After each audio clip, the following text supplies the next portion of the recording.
Hi friends. So ఈ వీడియోలో ఒక అద్భుతమైన కంటెంట్తో రావడం జరిగిందండి. సో ముఖ్యంగా చూసుకున్నట్లయితే డి అనేది దాదాపుగా 20 సీజన్లు అయితే కంప్లీట్ చేసుకోబోతుంది. ఆల్మోస్ట్ ఈ 20 సీజన్లో చూసుకున్నట్లయితే ఎంతో మంది పార్టిసిపేట్ చేశారు, ఎంతో మంది అవార్డ్స్ పొందారు, ఎంతో మంది సో వాళ్ళ టాలెంట్ నిరూపించుకున్నారండి.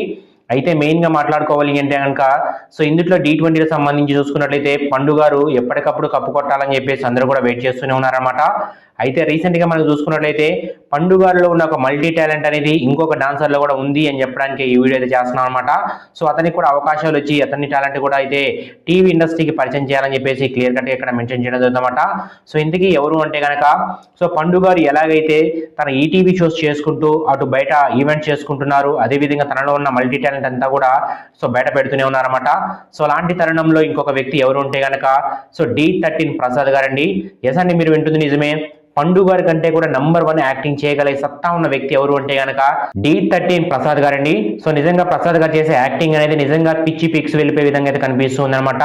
సో మనకి ఇన్స్టాగ్రామ్ రీల్స్లో కానీ లేకపోతే యూట్యూబ్లో కానీ అతనుకున్న సో ఒక ఇన్స్టాగ్రామ్ అకౌంట్ కానీ లేకపోతే యూట్యూబ్ అకౌంట్లో కానీ చూసుకున్నట్లయితే సో ప్రసాద్ గారు చేసే యాక్టింగ్ అనేది నిజంగా అద్భుతంగా అయితే కనిపిస్తుంది అనమాట. సో ఎందుకు చెప్తున్నాము అంటే సో ప్రసాద్ గారు చేసే యాక్టింగ్ చూసుకున్నట్లయితే మనకి రాకేష్ మాస్టర్ గారి యాజ్ టీజ్ గా దింపారండి. సో నిజంగా ఎవరు రియల్ అని చెప్పేసి అనే విధంగా కూడా కమెంట్ సెక్షన్లో తెలియజేస్తున్నారు. అంటే సో ఇక్కడ ప్రసాద్ గారికి ఉన్న టాలెంట్ అనేది ఎంత ఉందనేది చెప్పుకోవాల్సిన పని లేదనమాట. అయితే ఒక్క రాకేష్ మాస్టర్గే కాదండి, బ్రహ్మానందం గారు కానీ లేకపోతే ఉన్న ఆర్టిస్టులందరికీ కూడా సో ఎవరి క్యారెక్టర్ అయితే చేయాలనుకుంటున్నారో వాళ్ళని అందరినీ కూడా ఇన్వాల్వ్ చేసుకుని మరి సో ఆ క్యారెక్టర్ అయితే ప్లే చేస్తున్నారన్నమాట. సో దీన్ని బట్టి అర్థం చేసుకోవచ్చండి. సో D13 ప్రసాద్ గారిలో కూడా అయితే ఒక అద్భుతమైన యాక్టర్ ఉన్నారు కాబట్టి సో ఈటీవీ షోస్లలో కానీ లేకపోతే ఈవెంట్స్లో కానీ తీసుకొని సో అతనికి ఉన్న టాలెంట్ అనేది కూడా బయటపెడితే బాగుంటుందని చెప్పేసి ఈ వీడియో ద్వారా అయితే తెలియజేస్తున్నమాట. ఆల్మోస్ట్ మనకి D13లో ఆయన చేసిన పర్ఫార్మెన్స్లలో కాలుకున్న బోన్ కూడా బయటికి రావడం జరిగింది.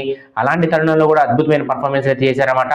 సో అలాంటి ఒక డెడికేషన్ ఉన్న వ్యక్తిని ఖచ్చితంగా ఈటీవీలో ప్రదర్శింపజేయాలని చెప్పేసి కోరుకుంటున్నాం. కాబట్టి ఈ వీడియో ద్వారా అయినా మళ్ళీ అక్కడ దాకా వెళ్ళి సో ఇక్కడ శ్రీదేవి డ్రామా కంపెనీకి కానీ లేకపోతే ఎక్కడ దాకా అయినా వెళ్ళి సో అతనికి అవకాశం వస్తే బాగుంటుందని చెప్పేసి ఈ వీడియో చేస్తున్నాం అనమాట. సో మరి D13కి సంబంధించి ప్రసాద్ గారి గురించి మీరే అనుకుంటున్నారని కామెంట్ చేయండి ఫ్రెండ్స్. అండ్ అదేవిధంగా ఈ వీడియోని మరింత మందికి షేర్ చేయండి ఫ్రెండ్స్. జై హింద్.